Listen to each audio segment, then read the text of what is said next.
de la demi-finale de Ligue des Champions et le spectaculaire match. ¿Me puedes dar tu camiseta, porfa? Para mi hijo. Oh, wow. Hay que hacer un intercambio. Tú me das la tuya y yo te doy la mía. Says I have to do a swap. You Vale. have to give him yours. Del Barça, por supuesto. Del Barça, del Arsenal, lo que quieras. Ah, Barcelona, ok. Arsenal, Could whatever you want. Could I come? Échange de maillot en direct sur la télé américaine. Lamine Yamal n'a pas émerveillé que Thierry Henry. Il nous a émerveillés tous mercredi. Ce match entre le Barça et l'Inter était extraordinaire. Le retour, ce sera mardi sur Canal. Ne manquez pas ce rendez-vous sur Canal Plus Foot à partir de 21h pour le coup d'envoi et 19h50 pour le CCC. La photo de Yamal dans une baignoire aux côtés de Messi pour une publicité a refleuri cette semaine. Est-ce qu'on est en présence d'un prodige susceptible d'avoir une importance aussi grande que Messi dans l'histoire du football? Les gens commencent à dire, voilà, c'est le futur Messi. Je ne sais pas si c'est le futur Messi, en tout cas c'est un prodige, c'est une certitude. Est-ce qu'il aura le niveau de Messi? Je ne sais pas, c'est trop compliqué. Je pense que Messi est à un tel niveau que pour atteindre son niveau, sur la longévité aussi, ça va être compliqué. Mais après, ce qu'il fait, c'est fantastique. C'est à regarder, c'est beau. Il n'est pas dans les stats ultimes, il joue au foot, il donne du plaisir déjà. C'est pour ça qu'on le regarde. Il fait les choses avec une telle simplicité, avec une telle facilité, que ça devient déconcertant en fait. C'est vraiment c'est cette facilité, parce que du coup j'étais bord terrain, j'étais juste derrière le but de Yann Sommer en première période, donc je voyais parfaitement le show Yamal, et c'est incroyable quand vous êtes à 5 mètres comme ça du terrain, de le voir évoluer. Tout a l'air effectivement facile. Et j'ai voyagé avec Clément Turpin, qui était l'arbitre du match, donc au retour de Barcelone, et lui qui a arbitré le match, lui-même me disait c'est déconcertant en fait d'avoir un joueur comme ça. Il ne force pas. Il est gentil, Clément Turpin. Très sympa. Très sympa. Il t'embrasse. Je vous promets, Dante, que je vais pas passer l'émission à vous parler de votre âge. Je vais vous lâcher au bout d'un moment là-dessus, mais surtout qu'il a 58 ans, il faut quand même le dire. Laissez-moi vous dire qu'il a 18 ans, Lamine Yamal. C'est en gros l'âge de votre fils. Au mois de juillet. Pas encore. Il a en gros l'âge de votre fils. 100e match pro avec le Barça. Vous êtes étonné par ce qu'il fait aujourd'hui? Bien sûr. On voit que c'est un garçon spécial.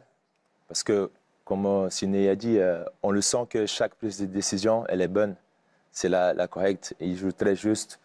On le sent qu'il comprend vraiment le jeu et je pense qu'il fera encore des très très gros matchs par l'équipe du Barcelone. Et il a encore brillé ce week-end, hier soir, avec le Barça. Avec notamment un geste technique assez... Après là où il est à un niveau largement supérieur, c'est son intelligence de jeu. Le Barça il qui joue s'est comme imposé. un adulte déjà. 2-1 hier, il avait fait énormément tourner Hansi Flick puisqu'il y avait 9 changements par rapport à l'équipe qui a joué cette semaine face à l'Inter en Ligue des Champions. Et on saura mardi si Yamal décroche sa première finale de Ligue des Champions. Ça reste très indécis après le 3-3 donc, du match aller cet après-midi face au Celta Vigo, Margot. Et c'est un match rendu important par la victoire de Barcelone hier soir qu'on a vu en début d'émission. Oui, le Real Madrid qui est toujours à la lutte pour le titre, qui n'a toujours pas abdiqué et qui devait gagner pour revenir à 4 points du FC Barcelone. Un but de Lewandowski dans la course au Pichichi, qui est la course au meilleur buteur en Espagne. Et il est désormais à 24 buts. Un but derrière Lewandowski qui est blessé. Donc c'est encore un objectif de plus pour Mbappé. À propos du Real, Rudiger a écopé de 6 matchs après son attitude contre l'arbitre lors du Classico. 6 matchs, mais même pas mal. Il avait lancé effectivement des glaçons sur l'arbitre. Il risquait entre 4 et 12 matchs de suspension. Il a écopé donc de 6 matchs. Du coup, il s'est dit, je vais aller me faire opérer puisque j'ai mal au ménisque depuis plusieurs semaines, même plusieurs mois. Il s'est fait effectivement opérer de son ménisque. Voilà, c'est histoire peut-être de ne pas subir sa suspension. C'est une façon ou une autre de le faire, en tout cas. Et certains trouvent qu'on devrait obliger, la suspension ne devrait pas rentrer pendant une convalescence comme ça. Pas pour tout, mais pour ce qu'il a fait. Déjà, moi, je trouve 6 matchs, c'est pas assez. Ouais. Déjà, première chose, c'est ça, exactement. C'est pas assez 6 matchs. Ils sont fantastiques. Après, là, c'est du foutage de gueule. Désolé, il en profite pour se faire soigner alors qu'il... Moi, ça m'agace. Ça devrait être interdit, en fait. On devrait purger des vrais matchs de suspension. Dans ce cas-là, oui, ça devrait être interdit. Après c'est difficile à blesser. Malheureusement, ça peut arriver de se blesser. Mais là, c'est du foutage de gueule, carrément. Dans le foot, il ne faut jamais être trop définitif et les trajectoires peuvent changer en très peu de temps. Et c'est exactement ce qui se passe pour Corentin Tolisso. Revenu à Lyon après son expérience au Bayern, il semblait en perte de vitesse. Et voilà qu'il revient à son meilleur niveau, au point de frapper de nouveau à la porte des Bleus. Raphaël Domenech est allé le voir. Ça a été compliqué lors du moment du tacle, là, quand ça s'est passé.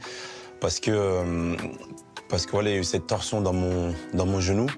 Et ça a été dur sur le coup parce que je me suis dit que peut-être j'allais retomber dans ce que j'étais il y a 4-5 ans, retourner avec Le croisé, j'ai mis beaucoup de temps pour m'en remettre, énormément de temps. Donc j'ai vraiment eu peur. Et j'avais une peur aussi, je me souviens quand j'ai eu mon croisé, c'est la première fois que j'ai mis mon pied au sol, quand je me suis relevé au Bayern. La sensation que j'ai sentie, j'avais vraiment cette peur à Saint-Etienne de me relever, de marcher et de sentir la même chose que j'avais senti. Donc c'est pour ça aussi que j'ai demandé la civière. Heureusement, on a fait une IRM le lendemain et on a vu qu'il y avait rien de grave. Donc à partir de ce moment-là, moi voilà, j'ai eu tellement de soucis dans ma vie que je lui ai demandé directement quand est-ce que je pouvais rejouer. Parce que j'ai rejoué contre Rennes. Encore, j'ai plus Twitter. Dieu merci, donc je m'en sors pas mal.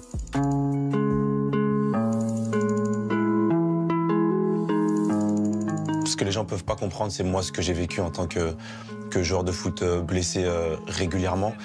Si c'est comme en 2018 et que j'ai le croisé, là, pour moi, c'est fin de carrière.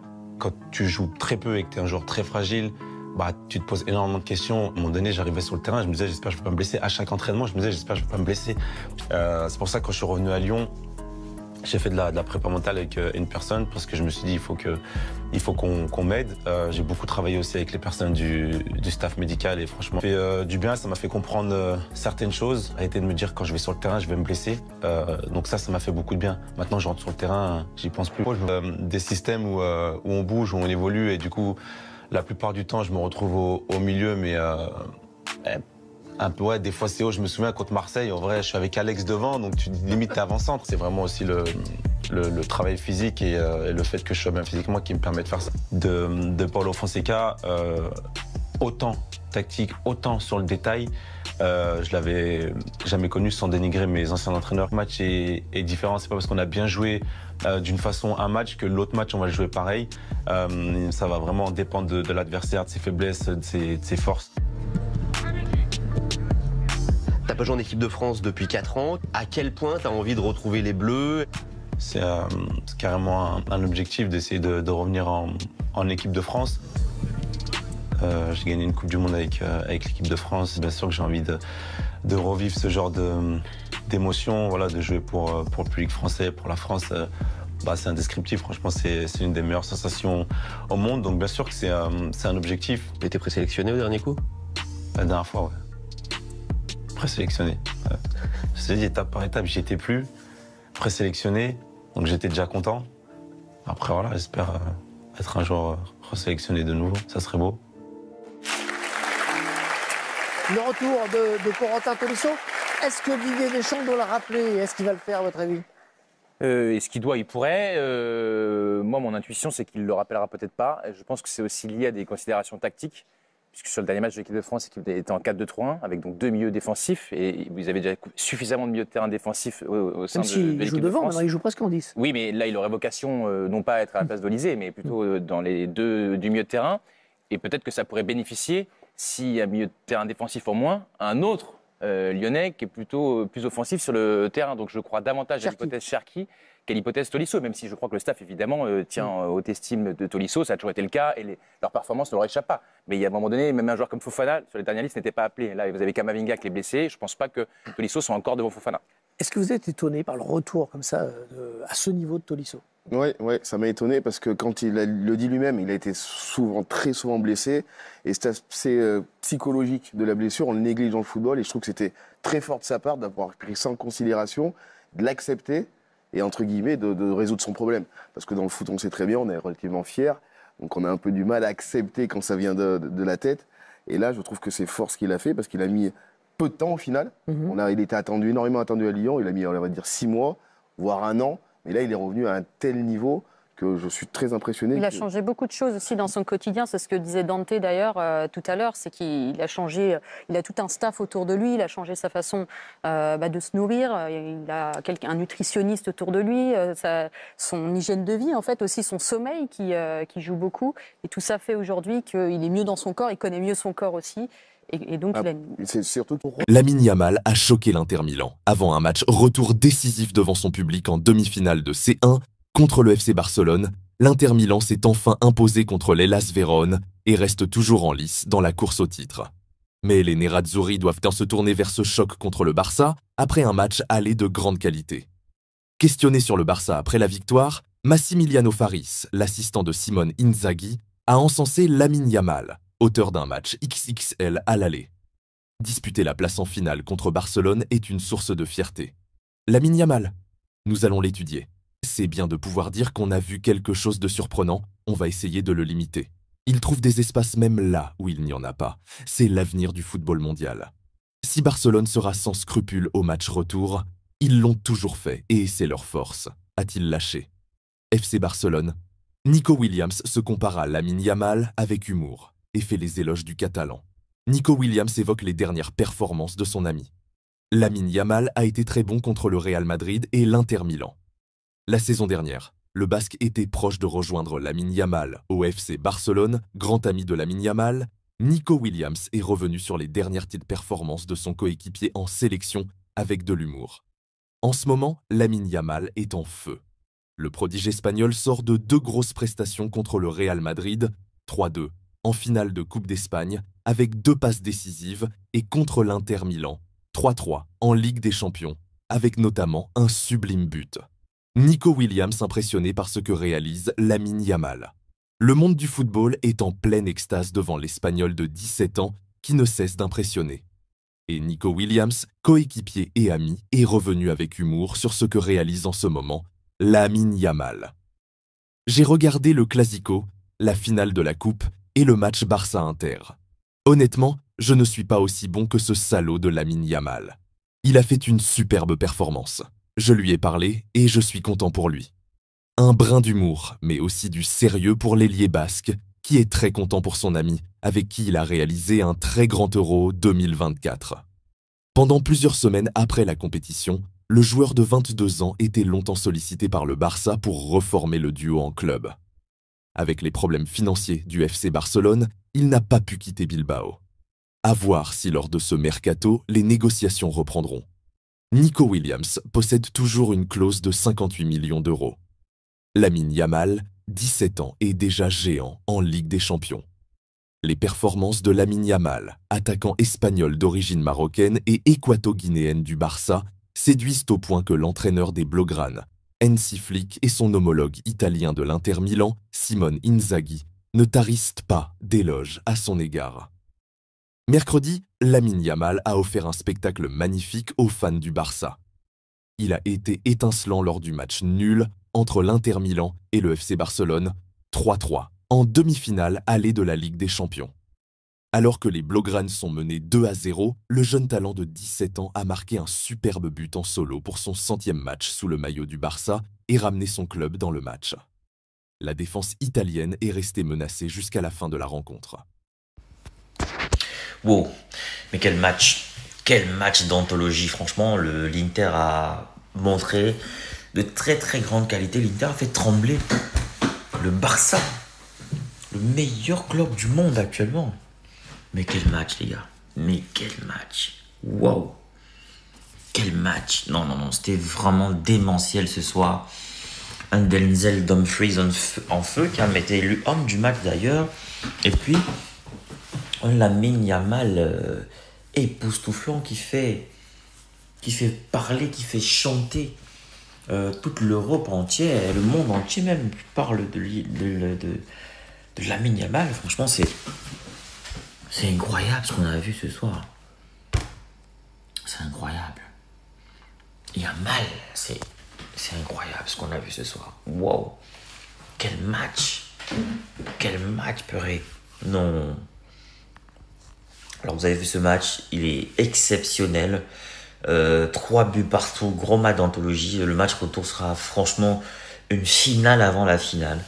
L'Inter, incroyable, mais le Barça encore époustouflant parce que c'est eux qui remontent 2 buts. Ils ont déjà pris l'habitude de faire des remontades à Paris. Le Barça, franchement, est impressionnant. C'est vrai que l'Inter n'a pas démérité. L'Inter a joué un très beau football. L'Inter a perturbé le Barça. Mais sincèrement, il faut que le Barça aille en finale, parce que si le Barça va en finale, on aura du beau football. Une finale Barcelone-PSG. Si c'est Barcelone-Arsenal, ça sera spectacle. Si c'est PSG, il y aura spectacle tactique. C'est vrai que Luis Enrique aime le spectacle, mais il aime la conservation du ballon. Donc, Luis Enrique va jouer le style barcelonesque. Sauf que le Barça de Flick est non seulement barcelonesque, mais il est aussi bavaresque. Dites-moi à la maison, pour vous, vous pensez que c'est toujours Mbappé qui est le meilleur joueur du monde ou alors c'est Lamine Yamal? Parce qu'il y a un débat, il y a des gens qui disent que non, c'est Mbappé, d'autres qui disent que non, c'est Yamal, d'autres qui disent que c'est Dembélé. Bon, on sait comment en France, les Français sont chauvins, ouais, on le sait, mais franchement, ce que ce Lamine Yamal fait, c'est incroyable. Ce mec, il est déroutant, on ne sait jamais ce qu'il va faire avec le ballon, son style de jeu s'apparente bien sûr à Maradona, c'est maradonesque, c'est messiesque, je sais pas comment dire ça, c'est neymaresque en fait, tu vois, c'est neymaresque, c'est maradonesque, c'est du beau football, c'est du football d'anthologie, c'est du beau jeu, c'est léché au rapport au ballon, complètement incroyable en fait. Il a tout, la vitesse, la percussion, la technique, le style, franchement, on ne sait jamais comment est-ce qu'il va diriger la balle, on ne sait jamais comment est-ce qu'il va créer des dribbles, franchement, il est tout simplement époustouflant. C'est un calvaire pour les défenses, Lamine Yamal. Il doit être difficile à barrer, 3 joueurs constamment sur lui, mais il réussit toujours à passer comme Fantomas. Lamine Yamal, qui es-tu? Lamine Yamal, Fantomas. Non. 3 buts partout, le match retour s'annonce démentiel. Abonnez-vous à cette chaîne si c'est la première fois que vous regardez une de mes vidéos. Vous ne raterez aucune autre de mes vidéos, des résumés, des synthèses, des analyses, des matchs de foot et bien sûr aussi de temps en temps les contenus politiques pour ceux qui aiment la politique. Waouh, c'est maradonesque, c'est neymaresque. Un peu bapesque sur la vitesse. Ok, on se retrouve pour une prochaine vidéo les gars. Franchement, bravo Barça, Bista Barça. Merci pour ce spectacle, Hansi Flick. Merci Inzaghi, le coach de l'Inter. Vous avez fait quelque chose de... Vous voulez créer du contenu qui captive, qui informe. Vous voulez partager votre expérience, votre expertise avec le monde. Vous voulez gagner de l'argent avec ce que vous aimez. Alors, ma formation, elle est pour vous. Cette formation, elle est taillée sur mesure pour vous. Dans cette formation, vous allez apprendre à vous lancer dans la création de contenu, à choisir le bon format, le bon support. Dans ma formation, on apprend à trouver sa niche, on apprend à trouver sa valeur ajoutée, sa proposition unique, sa cible idéale. On apprend plein de choses dans cette formation. Dans ma formation, on apprend à trouver son rythme, on apprend à planifier son contenu, à optimiser son temps tout en restant motivé. C'est une formation accessible à tous, que vous soyez expérimenté, débutant, voilà, que vous vouliez créer du contenu audio, vidéo, écrit ou multimédia. Cette formation, elle est pour vous. Vous devez absolument l'apprendre.